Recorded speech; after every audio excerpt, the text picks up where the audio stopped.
you have to find some way to decompress when you get home. And that was a challenge, especially on those hard calls. If you went to a scene where a child was killed or someone was found deceased in their house.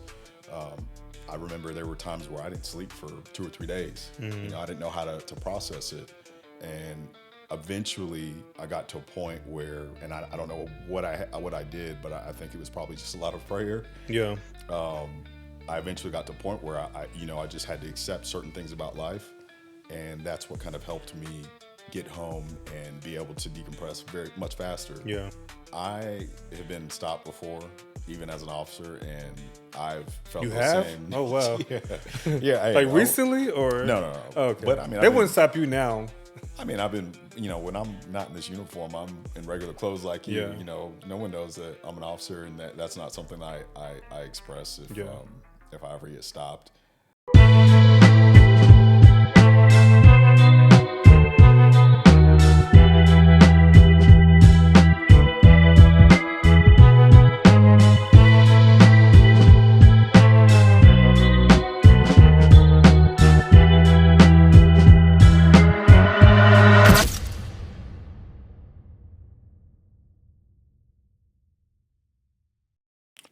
Welcome back to the Hill to Lead podcast. This is a space where we're coming to unlearn surviving life and embracing wholeness. I am your host, the one and only, the great, the Kevin Overton-Hadnot. Welcome back to the show. I'm excited today. We have an awesome guest. Y'all better talk to me nice in the comments and on social media because I have a lieutenant here today and he got my back. But no, I'm grateful to have Lieutenant Marcos Johnson. How you doing today, man? I'm doing fantastic. How about yourself? I'm doing good. It's a beautiful day. I'm excited. Of course, I have lots of energy, but I'm just grateful to be here. I said I was nervous because you obviously you look like me, but you have a different outfit on than I do. But now I'm grateful for you and your presence. So thank you for coming to the show. I'm glad to be here. Yeah. I want to ask you really quickly. I ask deeper. If you can give a feeling, how do you feel today, for real, for real? I feel great. Weather's good. Allergies were a thing the last couple of weeks. But today, for some reason, I got up early and I didn't have any allergic reactions, all the pollen flying around. Yeah, But right. outside of that, mentally, I feel confident, positive, uplifted. The holidays are kind of coming around. Yeah, right. Halloween, Thanksgiving, Christmas. So, Does your work get busier during like this season, or how does that? yeah, Real busy. a whole lot busier. There are a lot of events that are occurring right now. Of course, we got ACL going on, so that's super busy. But then you also have, like I said, the holidays are approaching, and so because I'm a part of community outreach, there are a lot of events, a lot of people reaching out to our office to ask us to participate or be included in some of the events going on. So that gets busy, and then obviously, my personal life, with everything going on there. So yeah, this is a busier time of the year for sure. us. Yeah, so we won't hold you too long. I don't want to get in trouble. But I wanted to ask you, what drew you to becoming an officer? I mean, a lieutenant now, but a police officer. I, had these childhood dreams and aspirations of wanting to get into law enforcement, and that kind of cascaded into wanting to jump into federal law enforcement when I got into college. And then, through internships and all these other things that I did, I kind of narrowed my scope as far as where I really wanted to be. Yeah. And I realized just being in Austin, because I went to college in Austin, I had no intentions of staying here after college. I wanted to leave. But being here, I realized if I was going to stay here, I wanted to do something that was impactful to the community. And I really enjoyed, being a police officer. I was actually a police officer in another agency in Austin before I came to the Austin Police Department. And when I did, I realized this was the best place for me as far as retirement and everything else goes. So I just stayed here. Oh, wow. It's interesting because, I mean, obviously, and you mentioned, Austin is very busy. Austin is, the people are peopling. I did a ride along because I'm Austin Police Department, the victim services. areas sort of contribute and pay for our MDR training. And so as a part of that, I wanted to do a ride along with that particular team. And obviously I was overnight working, but I started my shift at 6 p.m. And at 6 p.m. we had a DV, domestic violence issue that came up. And so we hit the ground running. So that's just a lot of things happening in our city. So you were saying that you had childhood dreams of becoming a police officer or going into law enforcement. What about, I guess, your childhood made you feel like, I want to go into that or do this thing? I think it was probably just the exposure. Yeah. I watched a lot of cop shows growing up, and then my parents would buy me little police badges and the little guns and all that stuff when you're a kid. Yeah. And then, of course, the police would show up, for school events and stuff like that, and you would, I would always inquire. So I think it was just kind of one of those things. And then, like I said, when I got older, I realized like I wanted to take it to the next level and get into federal law enforcement, but I realized that where I'm at today is much better, and it's going to push me much further in life than where I originally thought I wanted to be. Yeah. Okay. So I know you're married. You have 2 kids. I'm curious, when you take the uniform off at night, like who is Marcos Johnson at home? He's Marcos Johnson. He's a dad. He's a husband. He's so much more. I'm a human being. When I take this off, it's off, and there's a particular reason for that. When you're in law enforcement, you'll hear sometimes, officers will always say that when we're off duty, we're never really off. Yeah. But I think that I kind of turn it off when it needs to be off, and then I turn it on. When I'm off duty, I turn it on when I'm at the grocery store doing something. I'm just being more cognizant of my surroundings. But for the most part, I'm off because I need to focus on my kids, on my family, on taking care of things at home, and that just kind of sits me at ease because a lot of the things that you're exposed to as an officer can have a huge impact on your quality of life because we're seeing so many things, and we're seeing the raw, unfiltered, just full exposure of life. So I have to turn it off, and so the real me is the funny, athletic, playing with my kids, being a good husband. That's the real me. Yeah. Do your kids see you as dad first or like Lieutenant Johnson first? They see me as dad first. My son, who's much older, he now recognizes and understands what I do. So he's always interested and always super happy and excited when he sees me pull up in the police car and or he sees me getting dressed and headed to work. He's always curious, like, "What are you doing today, Dad?" My daughter, she's much younger, so she really doesn't understand the full capacity of what's going on. But yeah. Nice. What would you say then is the toughest part about balancing your role as a protector of the Austin community and then being present with your family? What's the toughest thing about it? Yeah. I think having the understanding that you have to know how to devote your time to each particular thing. This particular job, and you mentioned this, you worked overnight when you did your write out. We work 24 hours a day, 7 days a week. So if there's a critical incident or if you're part of a specialized unit, you have to be available. I'll just say, most recently we had the snowpocalypse that happened a couple of years ago. Yeah. We all got called in for that particular event because it was so significant, had a huge impact on city operations. So you have to be available. You have to be able to head in. So I think trying to balance your personal time and then also your work time is a difficult challenge. Not only that, also trying to understand the complexities of this job. You have a job to do, but also you have to understand that we're also working for the community and the people out there. And getting them to see you as a human being is very tough because the first thing everyone sees is the uniform. They don't really think about who that person is, behind the badge. And you don't always get those opportunities to have personal conversations. In fact, that's very rare.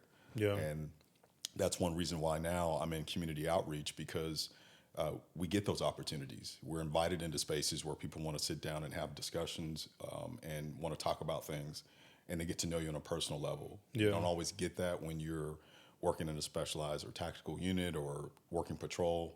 Yeah. Especially in Austin, we often officers are going from one call to the next, and so that's their entire night. Yeah. Just going from one call to call to call. Yeah. So That's those a are some lot, challenges. because I mean, I don't know anything about them, but I knew what she was showing me in the moments, but yeah, I can see calls like being added on. Obviously, these are the reporters, the call center staff, like putting this information in the system. So I've seen that, but yeah, but tell me more about the transition from like work.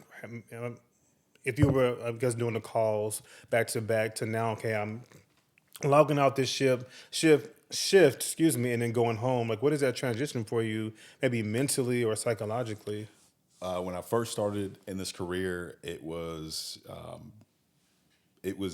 tough to get off work, go home, and then try to Yeah. shower and go to sleep. That was very difficult in the beginning because again, I'm seeing things when you first start out as an officer. You're being exposed to a lot of things, family violence situations, car crashes, traffic fatalities, death scenes. You're Yeah. seeing things that you probably have never ever seen before, Yeah. and so you have to find some way to decompress when you get home, and that was a challenge, especially on those hard calls. If you went to a scene where a child was killed or someone was found deceased in their house.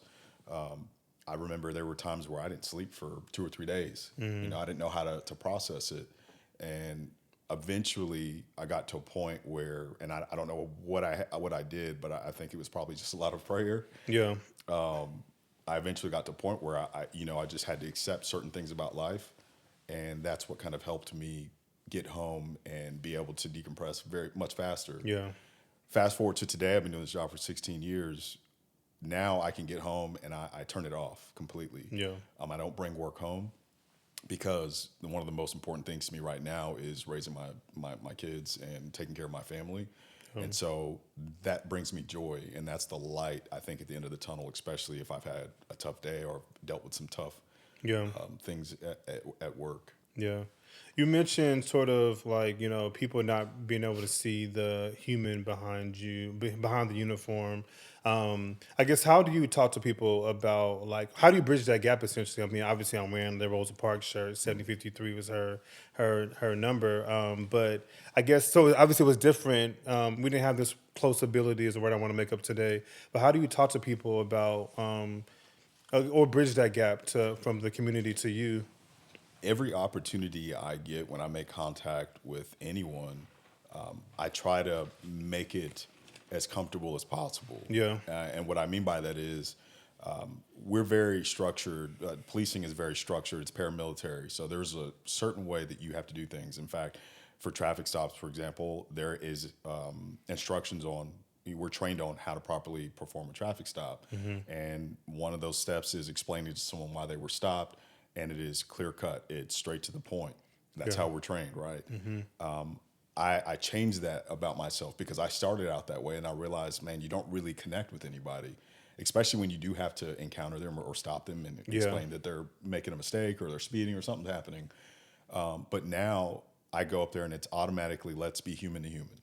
Sure. I'll show, hey, what's going on? How's your day going? It's a completely different tone because I realize that I need to build rapport. I need to gain their confidence. I need to gain their respect. Yeah. And I need to gain all these different things in order for us to have a positive interaction. And so that is what has kind of helped change my mindset a whole lot about how I interact and build public trust. And even outside of this position, before I got back into community engagement, I've always thought that's the best approach for me. Even when I've had to make arrests of individuals, oftentimes we're having conversations in the car about football games or things going on in life. And I think it's all about being respectful to them and also humanizing them as well. Yeah. I'm a firm believer in respect is earned, it's not given. Right. And if I don't respect you, you're not going to respect me. And I have to accept the fact that you don't respect me because I'm not respecting you. Yeah. Sure. But let me ask this question. On a scale of 1 to 10, how would you rate the community trust in this season? I mean, if we're just talking about Austin on a scale of 1 to 10, I think today, I think that the trust has moved a whole lot higher than it has in past years, and I think a lot of that is because we're having these tough discussions and we're doing more to make sure that we're connecting with community. Yeah. So I think it has gotten better. And on a scale of 1 to 10, I would, in my opinion, I'd say we're at a 7, maybe. Yeah. I'll take a 7. I'll take a 7. That's always like an easy number to reach to, but Yeah. I'll give it to you. There's more work to be done. There's more things that need to be done, but certainly I think that our department is on the right track. Yeah. And I think it's important for us to stay on track. And I think that's the most difficult thing Yeah. for any agency is Sure. keeping that. I don't know. I don't know much what goes into like the trustability factor. I mean, we can probably come up with a couple factors, but I think one of the things you mentioned is like you respect people as well. So it's not just us trusting and respecting you or you on your uniform, but it's like the opposite too. Like it's reciprocated. How would you say? How would you rate the that particular trustability factor? I mean, excuse me, human factor, where you're actually most people who also don't look like you and look like you behind a uniform humanizes. I think that's one of the biggest pieces that impacts or that score. Hopefully my question is coming out clearly. Let me say it again. I guess my question is, you mentioned that we are that you believe that in humanizing other people, but I'm curious to know how does that mindset work across the organization and not just from you yourself. Obviously, you can do it, but how does that look in other spaces across the teams? I think certainly you. It's up to each individual person to bring some sense of respect to the table. If you were to ask how that is put out or pushed across the department to respect individuals and humanize individuals, I think it starts at the top with leadership. I think our leadership is fantastic.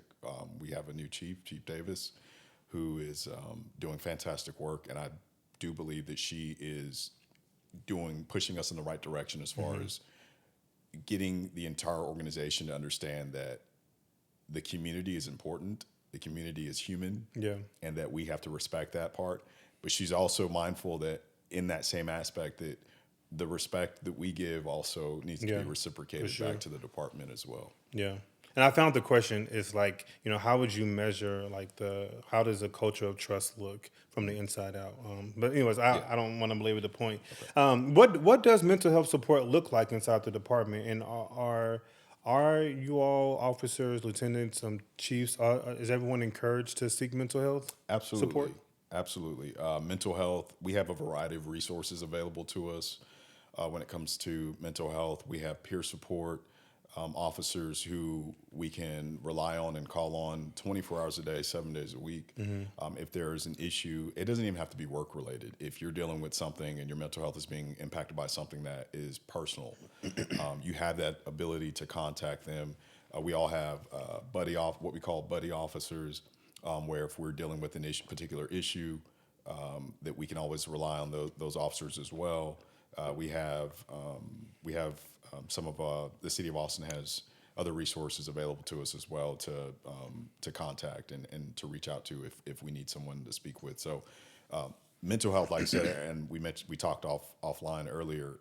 Mental health. There's been a huge push over the last 5 to 10 years with mental health and policing because people are starting to realize the number of significant things that we go to are having an impact on us. Yeah. Has there been a moment where you feel like you have carried some trauma home unintentionally?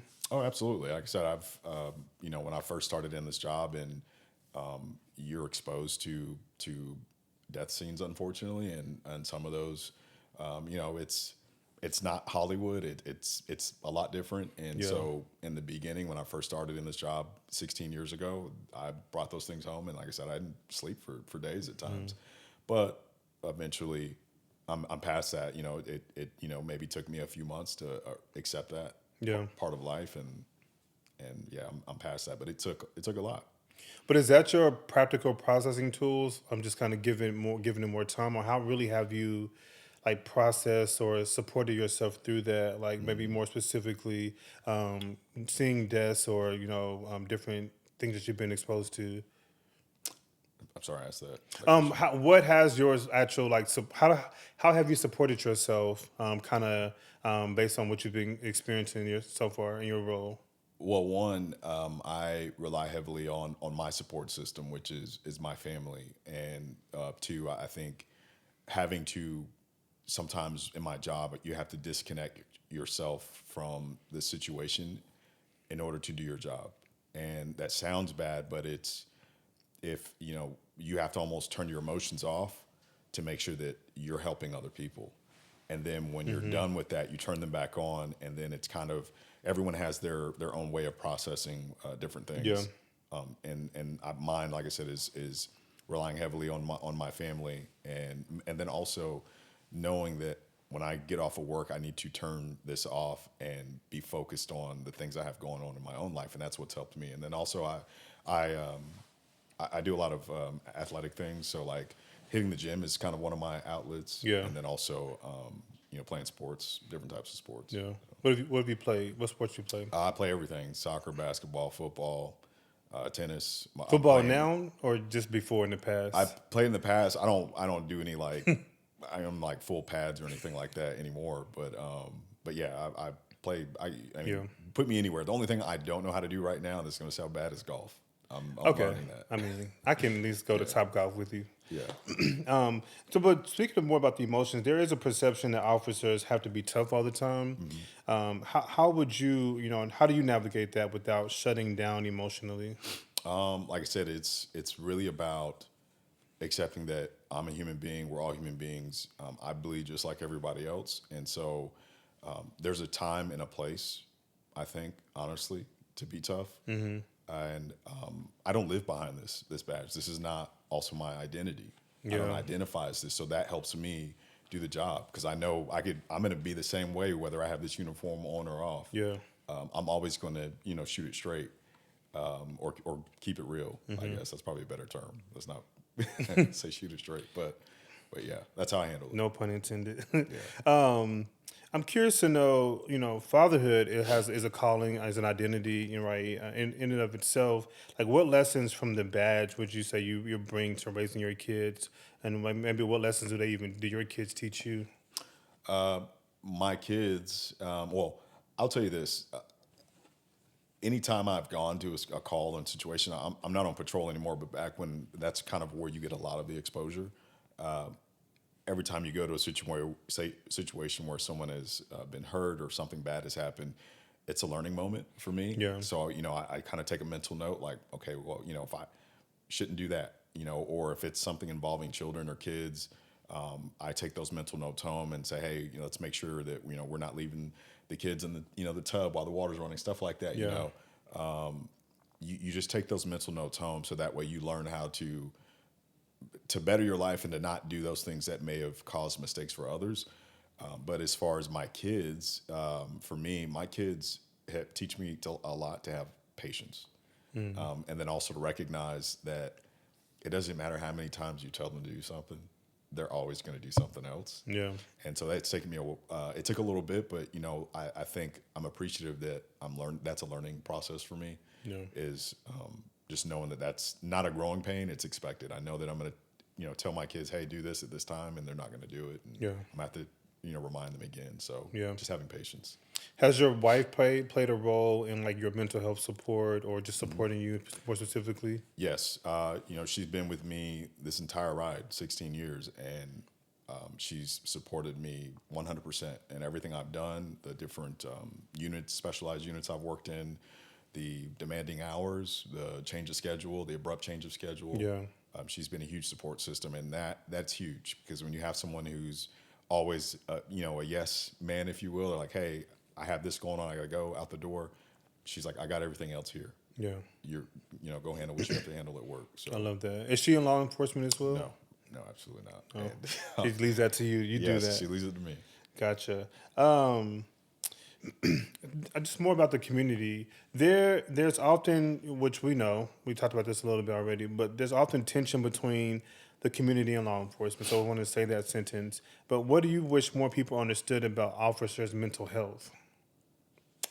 That we we are exposed to more traumatic situations than most human beings and most people, and that does weigh heavily oftentimes. And we're not talking, one exposure today, one exposure tomorrow. We're talking it might be 10 or 11 traumatic exposures for an officer in one 10-hour shift. Yeah. And so having to process all of that and then go to the next place and interact or encounter someone, you never know what that officer may have just come off of. And sometimes, again, like I said, these personal conversations or these personal connections Yeah. don't often happen because we don't have those opportunities. I guess getting the community to understand that aspect sometimes, that we may be dealing with other things, and so those officers might be a little bit shorter Yeah. with their responses. And not saying I'm excusing any of it at Sure. all, but just if there was ever someone to inquire what the reason was behind maybe some type of mistake by an officer, sometimes it could be, hey, those emotional, mental things they're dealing Yeah. with For are sure. built up, and Yeah. they haven't had an opportunity to really decompress or get those things out.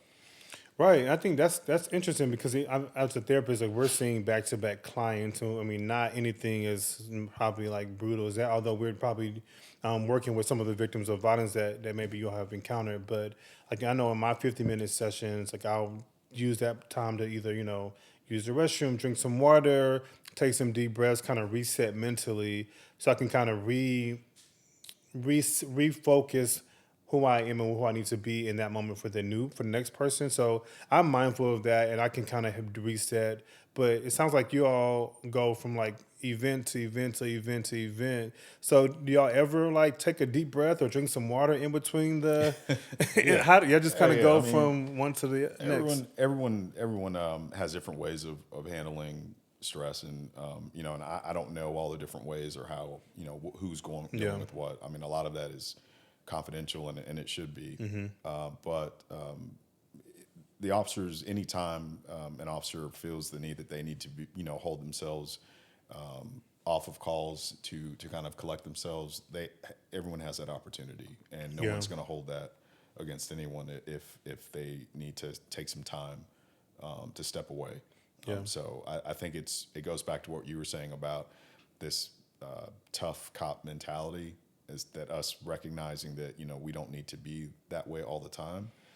That it's okay if you need to kind of Yeah. step aside and let someone else handle a situation, so that way you can deal with whatever the emotional or mental trauma that you're dealing with. Yes, a lot. I mean, I was excited. I'm just happy-go-lucky therapist, and I'm coming to my first shift, and I was like, "Oh, we got a serious thing to handle," and this was like a family violence issue, and I was like, "Okay, well, let's jump into it."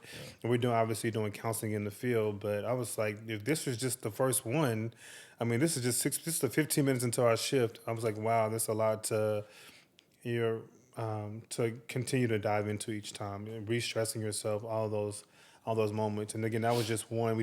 I had like maybe 4 or 5 calls that night that the victim services team responded to alone. So lots of work. I forgot my quadrants, but I think we were in like this area basically of Austin. Um, but what would healing look like, you think, if you were to say more about healing between like law enforcement and community? I know you put it at like a 7 in terms of trustability, but what would more healing look like, and how we would bridge that gap better? I think effective communication. People over the last 7, 8 years, transparency has been a huge word, and I think that transparency has to be defined collectively before it could be used, because transparency doesn't always mean everything exposed, in my Right. opinion. True. But I think being transparent in your communication, with connecting with individuals and having the time to do that, I think is huge. If we Yeah. don't have those opportunities to connect with people, then we can't achieve or accomplish bridging any gap. It'll just be words written on paper.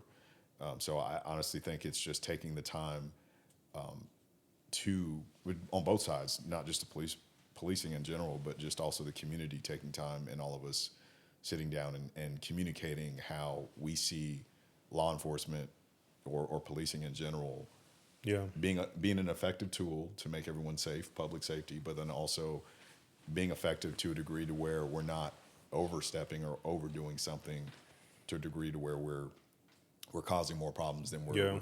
that we're creating more problems than we're solving. Yeah. Gotcha.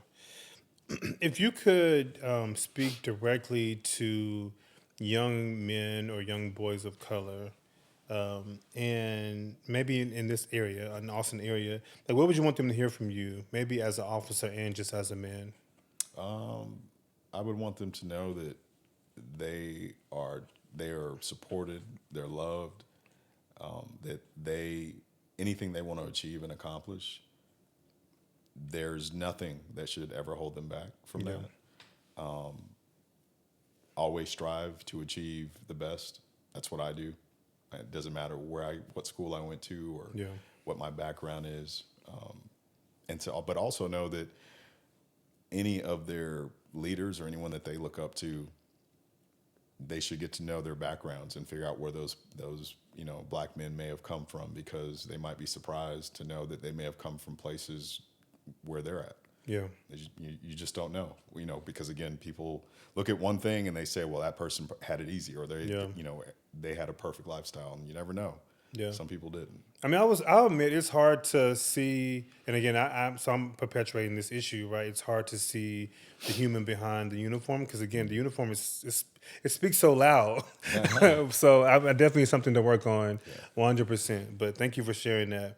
So every episode we do a letter from the listener, and I'll have to say for this episode, I took an email and kind of also added on to my based on my thoughts as well. So we're tag team whoever wrote this letter. It actually came from Andrew, so Andrew and Kevin. But it says, Dear Hill to Lead, as a young black man, I'll be honest, sometimes I don't feel safe around police. Even when I'm not doing anything wrong, I feel on edge during traffic stops, which is one of the, I think I hear that a lot, or when I see officers, even in my neighborhood. At the same time, I know officers are human too, and they really want to protect and serve. So my question is, and maybe you may have already said some of this if you want to reiterate it, but what would you want someone like me to know about you as a person, not just an officer, and how can young men like me start building trust with the police without feeling like we're giving up our voice or our dignity? I would say, before I say that, I'll say this. I have been stopped before, even as an officer, and I've felt You the have? same. Oh, wow. Yeah. Hey, Like recently or? No. Oh, okay. But I mean, They wouldn't stop you now. I've been, when I'm not in this uniform, I'm in regular clothes like you. Yeah. No one knows that I'm an officer, and that's not something I express if I ever get stopped or anything like that. But I've had those same, nervous, pains and things when I've been stopped before, and it's just weird. It's not that it's just your body naturally reacting, which is weird, right? But I can't blame anyone for feeling that way. Yeah. But I think that what I've learned being on both sides of things is that you have to engage someone, and sometimes it has to be the other driver. If the officer's coming in just explaining for the stop, and they're only there to deal with the stop and not necessarily build a relationship, you have to establish a relationship somehow. Ask the officer how their day's going, or if there's anything else positive that you can think about or talk about to kind of lighten the mood. I mean, that's what I've done. Yeah. And that's one of the reasons why I said, when I encounter people now, although I'm there for that situation, I try to find another way to kind of create a positive environment to have a good conversation with them. So I would just say that if that relationship, if you feel like the officer's not creating that relationship, there's nothing wrong with you trying to establish or connect, and even if it's just for that moment. We're not saying you got to be best friends, Right. but to make yourself feel more comfortable, you have to humanize both sides, and that person has to look at it from that angle. Is let's humanize each other and have a conversation. Yeah, for sure. I'm thinking about your son. I'm also watching a particular show on a particular streaming platform. And oftentimes you see fathers or maybe even mothers coaching their black sons or brown sons to engage with officers in a particular way. Have you done that? And what would you tell parents trying to talk to their sons, maybe even daughters, about engaging in policing? I'm engaging with police. I've heard a lot of people talk about this, and again, I understand where everyone's coming from wholeheartedly. I have yet to have conversations about these things with my son. I think because one, my son, he sees me every day Yeah. and he knows what I do, so he's comfortable Yeah. around police officers. And if he was, and if he ever got to a point where he was stopped or an officer started talking to him, I've never seen him feel uncomfortable because he sees me every day. He's been at my job Yeah. around it.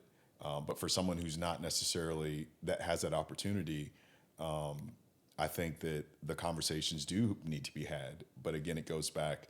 You have to protect yourself. You have to protect your children. Things can happen. But I think the best way moving forward to kind of connect everything is to, again, be comfortable engaging Yeah. an officer in conversation because, again, at the end of the day, we're all human beings.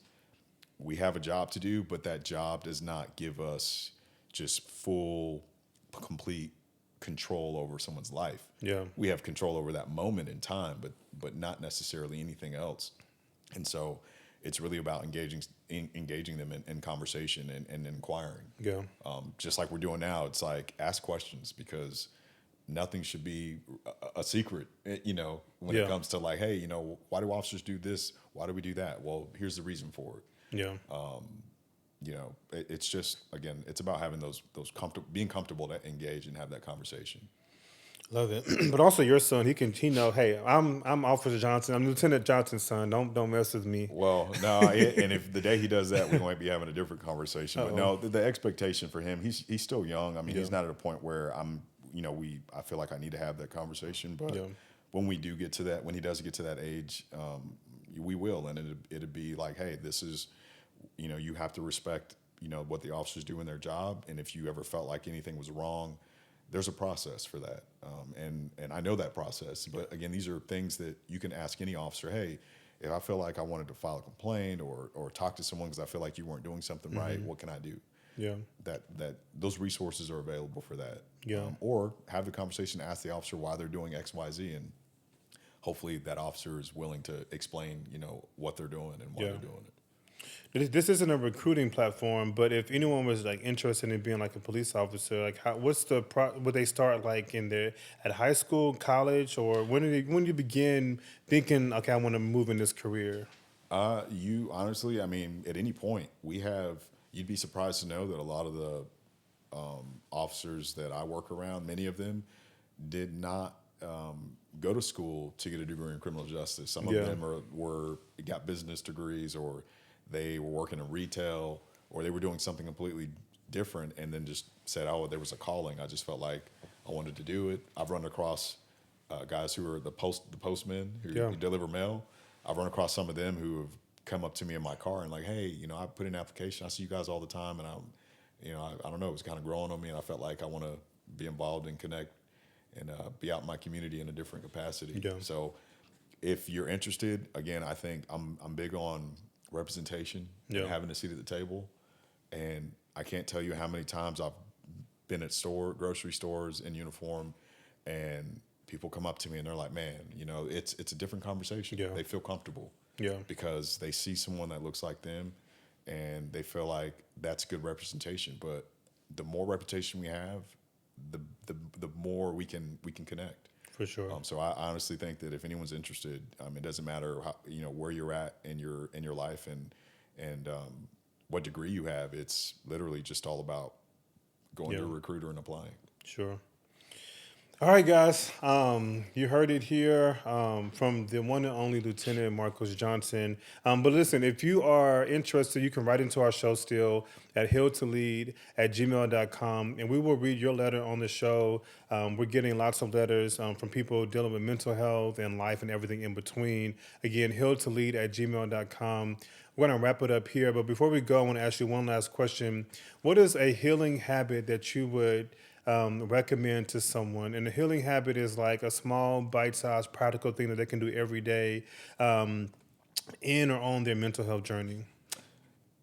I would say when you wake up in the morning, take 1 or 2 minutes and just take deep breaths and think about your day, process it, and then think about what you plan to do to make the day just go as smooth as possible, regardless of what barriers or obstacles might run in your way. Just plan it all out, take 1 or 2 minutes, and then eyes closed, everything, and then just take those deep breaths and then just say, okay, I can do this. Yep. In therapy, we call that visualization. I love it. You're not even a therapist. You already did it. Thank you. All right, y'all. We'll wrap it up here. Again, I'm Kevin Overton-Hadnot, and this is the Hill to Lead podcast. Peace out.